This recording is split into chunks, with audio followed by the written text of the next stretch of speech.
পলাশ দেখার জন্য পুরুলিয়া আসতে চান তাদের জন্য এই ভিডিও।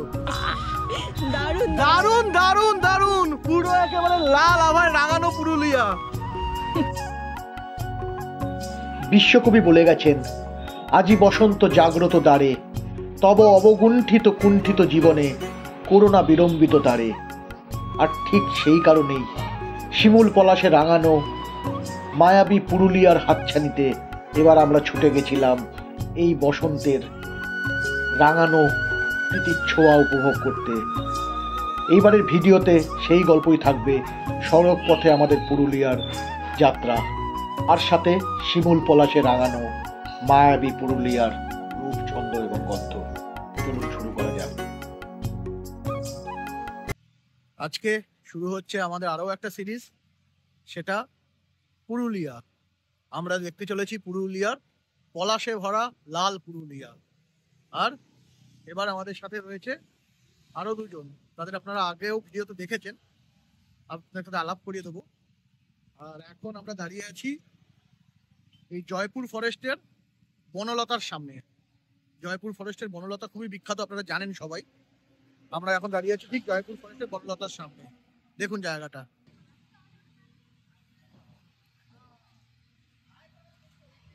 এখানে এই চন্দ্রানী আর বৃষ্টি এসব জিনিসপত্র দেখছে। এই বনলতা রিসর্টে আমরা আমাদের ফার্স্ট ব্রেক হিসেবে দাঁড়িয়েছিলাম আমাদের যাত্রাপথের, এবং এখানে আমরা আমাদের ব্রেকফাস্ট সেরে নিয়েছিলাম। আচ্ছা, এইবার আমাদের সাথে রয়েছে আমার দাদা এবং বৌদি, রাজুদা এবং শিবানীদি। তাদেরকে আপনারা আগেও একটা দুটো ভিডিওতে দেখেছেন। এইবার আসি আমাদের ওভারঅল যাত্রাপথ প্রসঙ্গে। আমি ম্যাপে দেখিয়ে দিলাম আমরা কোন রুটটা ফলো করেছিলাম। আমরা এয়ারপোর্টের দিক থেকে শুরু করেছিলাম, বেসিক্যালি আরামবাগ কুতুলপুর হয়ে, তারপরে বিষ্ণুপুরকে বাইপাস করে স্টেট হাইওয়ে প্রথমে 14, তারপর স্টেট হাইওয়ে 314 ধরে আমরা পৌঁছেছিলাম পুরুলিয়া। আমাদের স্টে ছিল অযোধ্যা পাহাড়ে। তো আপনারা ম্যাপে দেখতে পাচ্ছেন এই হলো ওভারঅল যাত্রাপথ। এখানে কিন্তু রাস্তা কিন্তু যথেষ্ট ভালো, সকালের দিকে ট্রাফিকও কম থাকে। কিন্তু আমরা যেহেতু ব্রেক নিতে নিতে গেছিলাম, মোর অর লেস আমাদের অ্যারাউন্ড 7.5 আওয়ার্স মতন লেগেছিল। আরেকটা কথা বলে দিই, এই ভিডিওটাতে কিন্তু আমাদের যাওয়া এবং আসা দুটো জার্নিরই কম্বাইন্ড একটা রিপ্রেজেন্টেশন থাকবে। দেখতে থাকুন। আশা করি ওভারঅল জার্নি এবং তার সাথে পলাশের দেখা পাওয়া, তার সাথে আপার ড্যাম প্লাস মার্বেল লেকের ভিউ সব মিলিয়ে ভিডিওটা আপনারা এনজয় করবেন।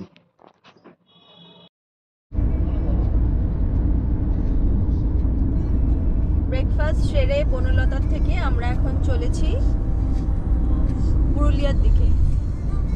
অনেকটা রাস্তা চলে এসেছি, দুপাশে পুরো ধান ক্ষেত। এই যে দারুণ লাগছে, শহর থেকে গ্রামে আসলে বেশ ভালোই লাগে। সামনে অনির্বাণ গাড়ি চালাচ্ছে, পাশে রাজুদা বসে আছে, আর আমরা তিনজন পেছনে।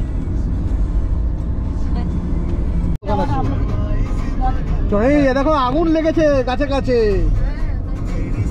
এটার থেকে তো লিখেছে মামাই দেখ।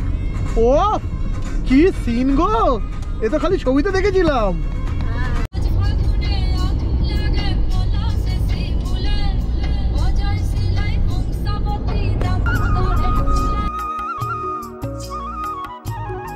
জয়পুর জঙ্গল, তারপর বিষ্ণুপুরকে ছাড়িয়ে আরেকটু দূরে এগিয়ে বাঁকুড়ার রাস্তায় ঢুকতেই আমরা দেখা পেলাম পলাশের, আর তার সাথে বাংলার আদিম প্রকৃতির।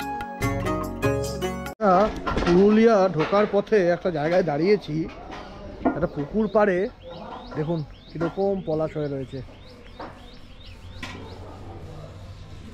চারিদিকে যেন গাছে গাছে আগুন লেগে গেছে।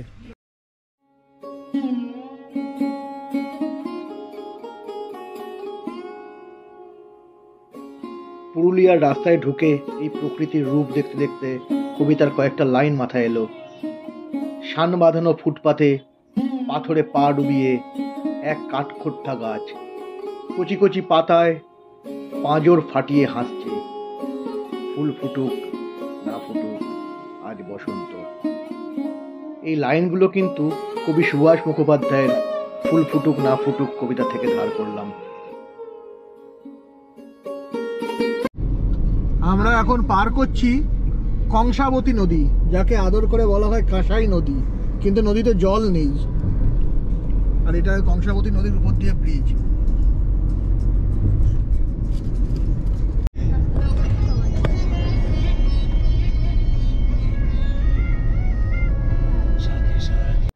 আরও বেশ খানিকটা পথ এগোনোর পরে সোজা পথের শেষ প্রান্তে ওই দেখা যাচ্ছে অযোধ্যা পাহাড়, মাথা উঁচিয়ে রয়েছে আর হাতছানি দিয়ে রাখছে আমাদেরকে, কাছে আয়, কাছে আয়।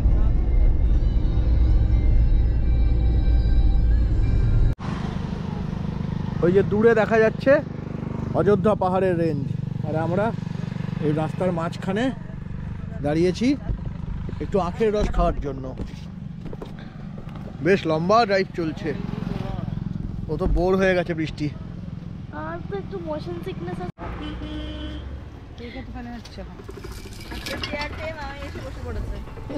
তাই তো দেখছি মাঠের মাঝখানে চেয়ারে ভালোই।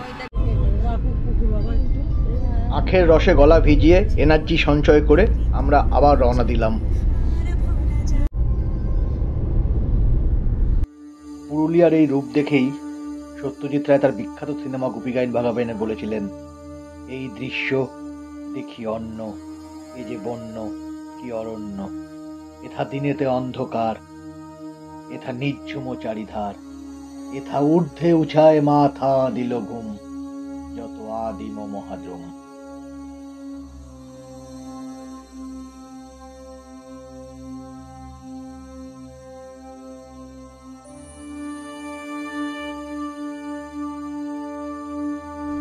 আমরা প্রায় দীর্ঘ 8.5 ঘন্টা মতন ড্রাইভ করে পৌঁছে গেছি অযোধ্যা হিলটপের খুব সুন্দর একটা রিসর্টে।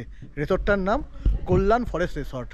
এটা কিন্তু মানে অযোধ্যা হিলটপের মধ্যে আবার একদম একটু জঙ্গলের ফিলিংস আপনি পাবেন। এই কল্যাণ ফরেস্ট রিসর্টের গল্পটা কিন্তু তোলা থাক আমাদের পরের পর্বর জন্য।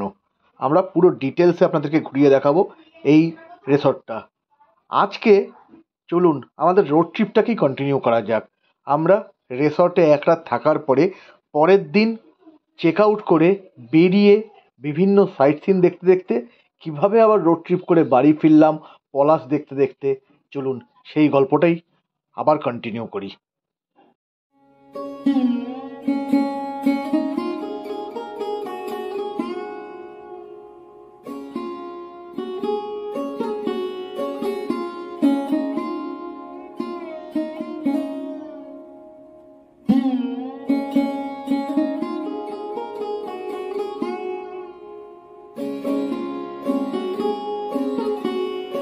আমরা পরের দিন হোটেল থেকে চেক আউট করে পুরুলিয়ার কয়েকটি মুখ্য আকর্ষণকে উপভোগ করে ফিরেছিলাম বাড়ির পথে।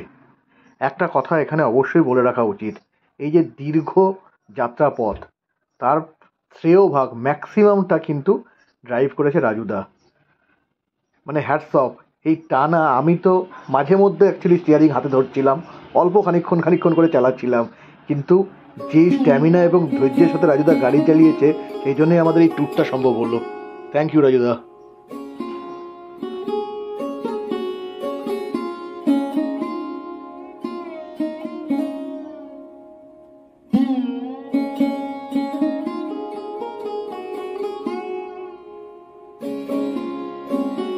কথা বলতে বলতে আমাদের রিসর্ট থেকে বেরিয়ে সুন্দর একটা পথ ধরে আমরা চলে এলাম আমাদের প্রথম গন্তব্য আপার ড্যাম। আপার ড্যাম পুরুলিয়ার বিভিন্ন সাইট সিনগুলোর মধ্যে একটা অন্যতম সাইট সিন। পুরুলিয়ার সমস্ত জায়গায় প্রাকৃতিক বৈচিত্র্যে ভরপুর, তার মধ্যে আপার ড্যামটা বিশেষ করে আমার খুব সুন্দর লাগে। এর টলটলে জল, একপাশে মানে ড্যামের একপাশে জল, একপাশে জঙ্গল, আর তার সাথে সুন্দর একটা ড্যাম। এটা কিন্তু একটা অবশ্যই মানে একদম মাস্ট ভিজিট প্লেস পুরুলিয়া আসলে।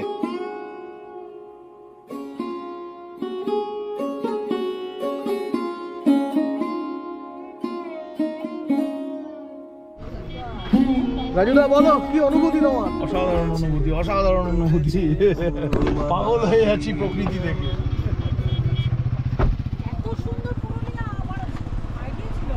কেমন লাগছে বলো? দারুণ দারুণ। বলো বৌদি, কিরকম লাগছে, অনুভূতি কি? অসাধারণ, এত সুন্দর যে পুরুলিয়া বুঝতে পারি।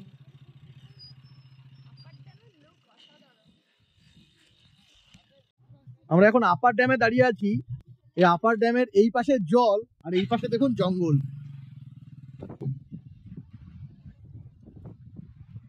এই যে এই পাশের ভিউটা দেখুন।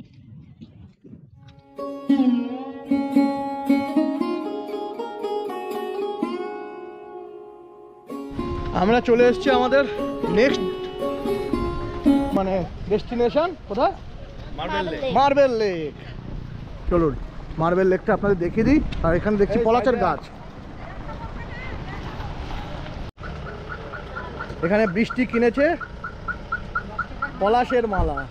যাওয়ার পথে অনেক দোকান আছে এরকম। এখানে এরকম পাতা দিয়ে ছাউনি মতন করেছে। এই যে এই হলো মার্বেল লেক। দেখুন চারিদিকটা মার্বেল পাথর, আর আমরা সবাই এখানে রয়েছি। এটা কিন্তু মানে ন্যাচারালি ফর্ম লেক নয়, এখানে মার্বেল খনন করে এখানে একটা গর্ত সৃষ্টি হয়েছে, সেখানে বেসিক্যালি বৃষ্টির জল হয় লেকটা। কিন্তু জায়গাটা খুব সুন্দর। মার্বেল লেক দেখে এবার আমাদের শুরু হলো return journey Purulia to Kolkata. আবার সেই সুন্দর পথ, আবার সেই সুন্দর প্রকৃতি, আর আবার সেই পলাশের দেখা। এই পথটা আপনাদের সাথে চলুন শেয়ার করি।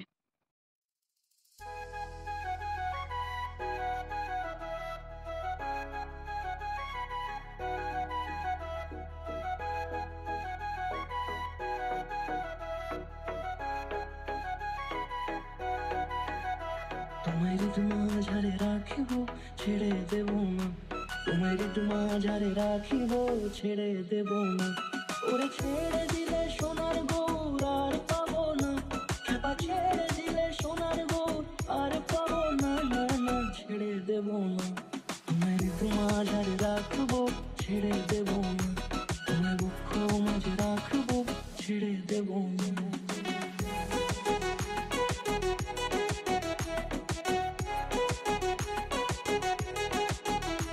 পলাশ দেখার জন্য পুরুলিয়া আসতে চান তাদের জন্য এই ভিডিও দেখুন। পলাশে রাঙা পুরুলিয়া, পুরো পলাশ বনে ভর্তি। কত পলাশ, কি সুন্দর লাগছে জায়গাটা, দেখুন খালি একবার। আহা,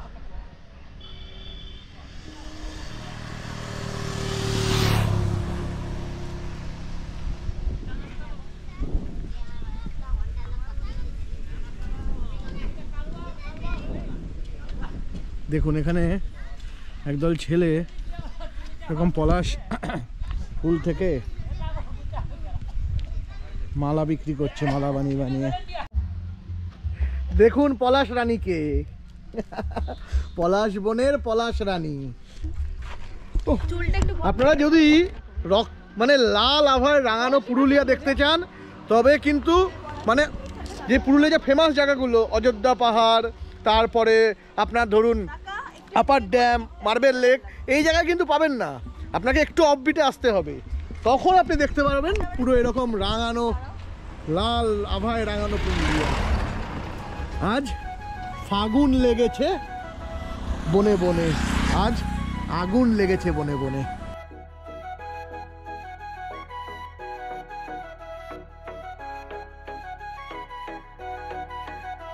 তোমার মাঝারে রাখিব ছেড়ে দেব না, তোমার মাঝারে রাখিব ছেড়ে দেব না, ওরে ছেড়ে দিলে লাল আভায় রাঙানো পুরুলিয়া। কত পলাশ চান বলুন। এই যে আপনাদেরকেও একটা মালা পরিয়ে দিলাম পলাশের। আমরা পলাশ বনের মাঝখানে দাঁড়িয়ে দারুণ এনজয় করলাম। দারুণ দারুণ।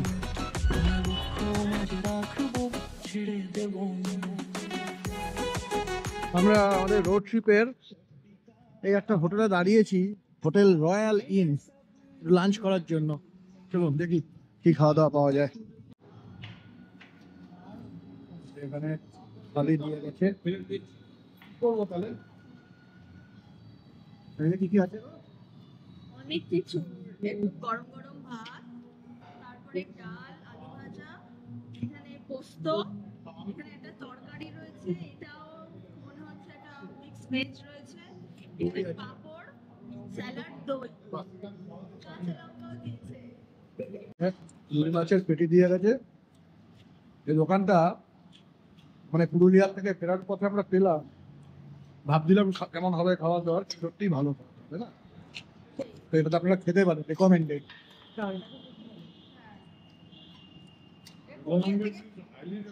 হ্যাঁ, হাইলি রেকমেন্ডেড।